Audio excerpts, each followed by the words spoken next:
turma! Mais um vídeo, questões sobre Constituição do Brasil, questões de provas anteriores, concursos públicos da Universidade Estadual Paulista. Primeira questão em tela.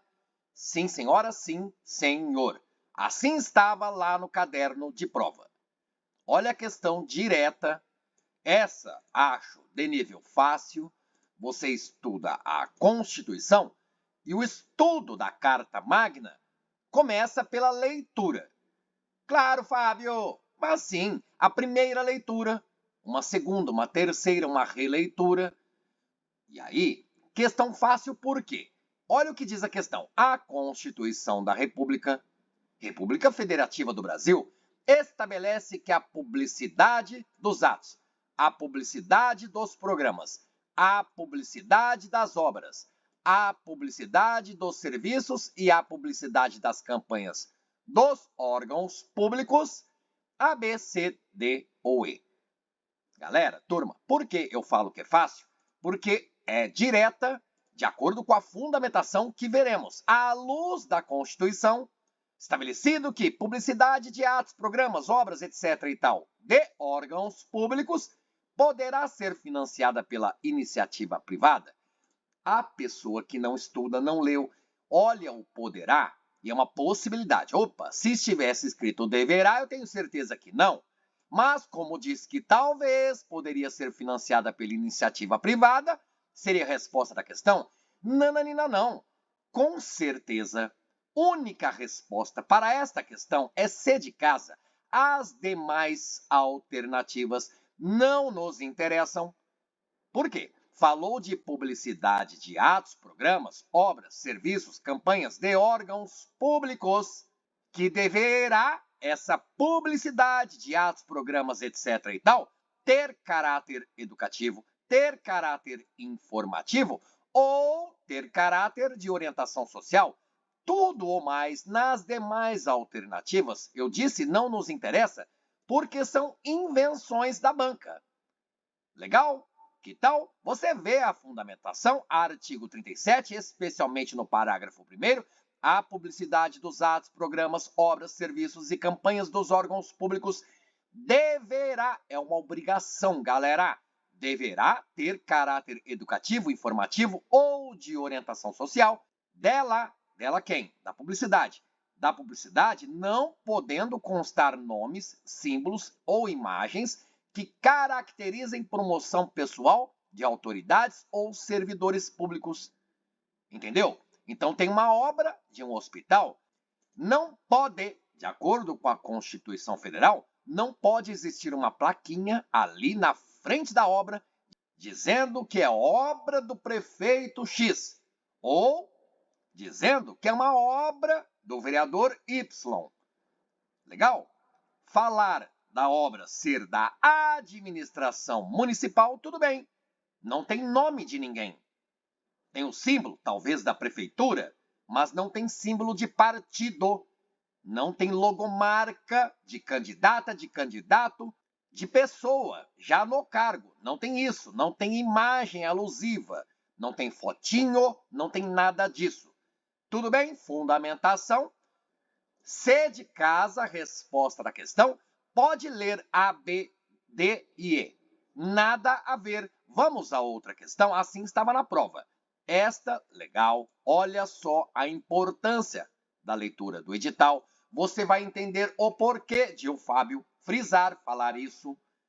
Conforme a Constituição Federal, a desapropriação por interesse social deverá ser indenizada em regra mediante.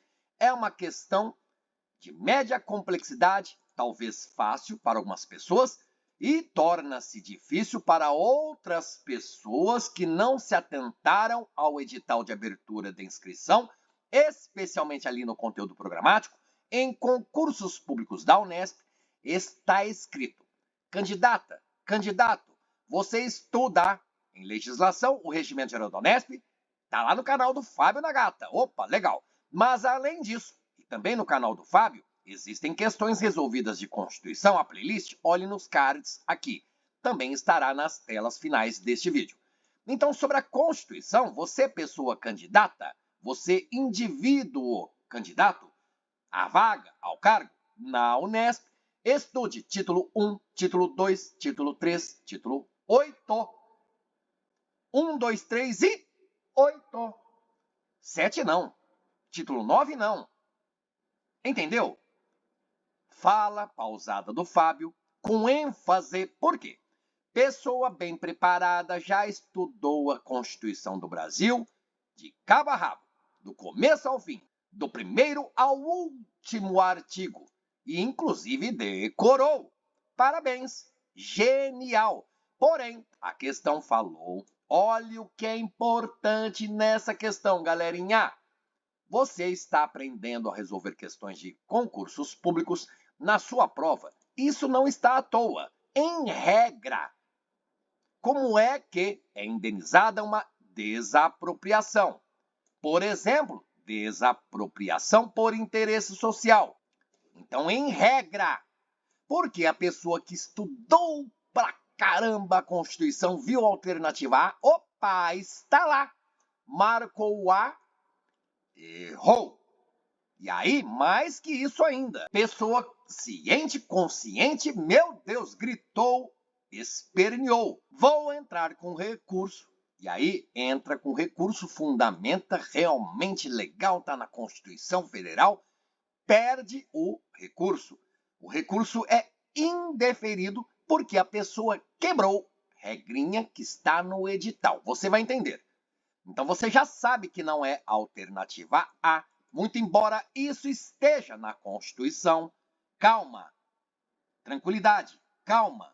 Em regra, falamos de desapropriação, não à toa trouxe para este vídeo, porque isso em destaque na cor cinza. Galera, turma, muito cobrado em prova de concurso público da Unesp, lá na questão de Constituição do Brasil. Entre as 40 questões da prova objetiva, desapropriação, tema queridinho da banca VUNESP. Mas se falou em regra, você vai ver comigo a fundamentação. Antes, porém, desapropriação, no site Excelente Jus Brasil, o artigo falando de desapropriação. Vamos aprender um pouco mais, porque cai bastante, despenca em provas de concurso da Unesp. A desapropriação, ou então chamada expropriação, é a transferência compulsória obrigatória da propriedade do particular, por exemplo, um terreno, uma fazenda, de alguém, de um particular, ao poder público. Então, transfere obrigatoriamente a propriedade de alguém, de uma pessoa, para o poder público, mediante o pagamento justo e prévio de indenização em dinheiro.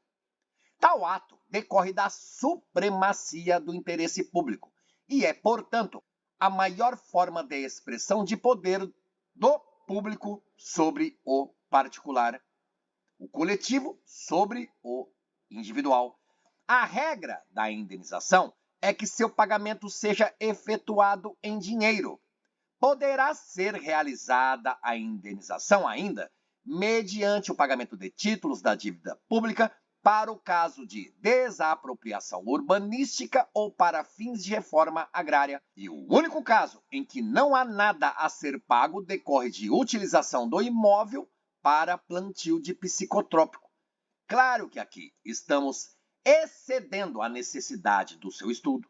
Não precisa saber disso de psicotrópico. O importante é que você sabe que desapropriação tem como sinônimo a palavra expropriação.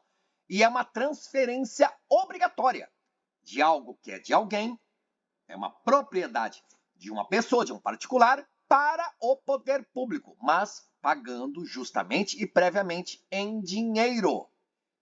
Por isso, fundamenta a resposta da questão, você viu, não é títulos da dívida pública, porque bem escrito aqui no site do Jus Brasil, poderá ser realizado. Olha só, é uma possibilidade.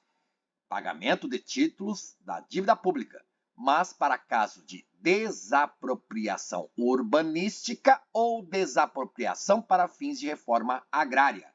É por interesse social, Fábio? não sei, não precisamos saber.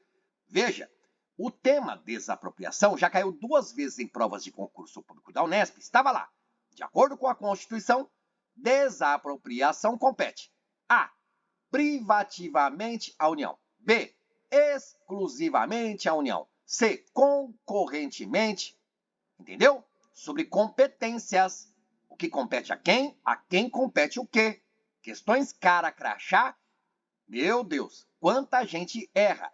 Então guarde, desapropriação compete privativamente à União legislar sobre desapropriação.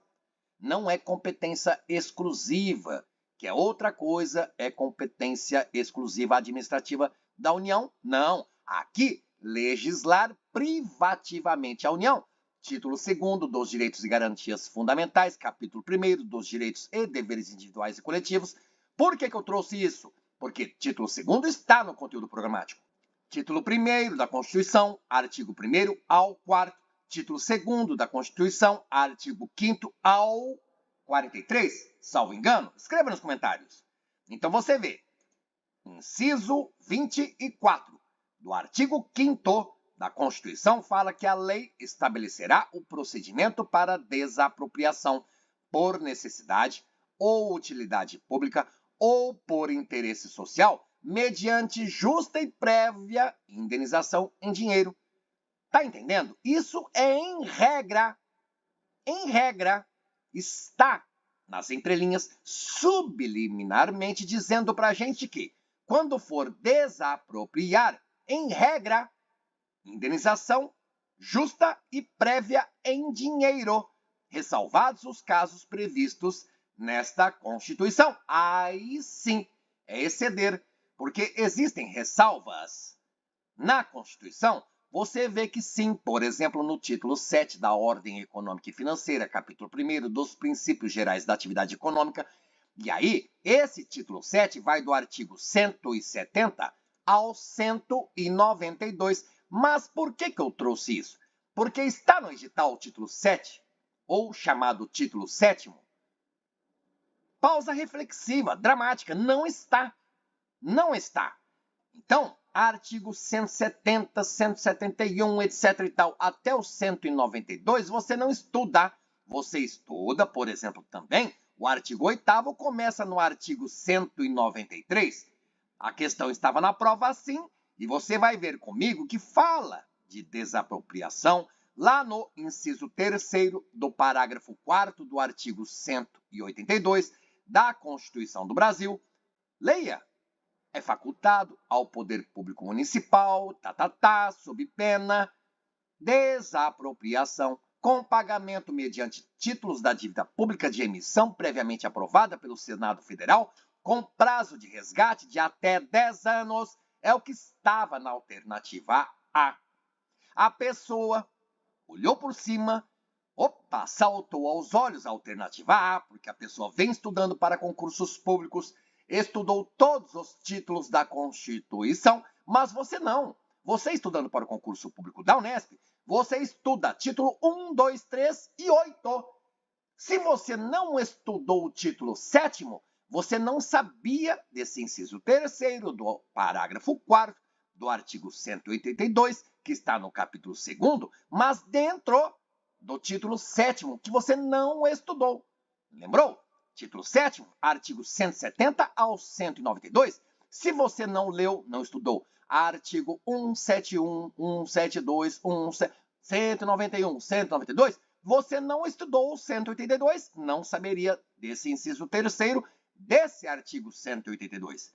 Entendeu? Então a pessoa fundamentou, está na Constituição, no inciso 3º, parágrafo 4º do artigo 182, no capítulo 2º do título 7º, muito bem fundamentado o recurso, mas foi o tiro no pé.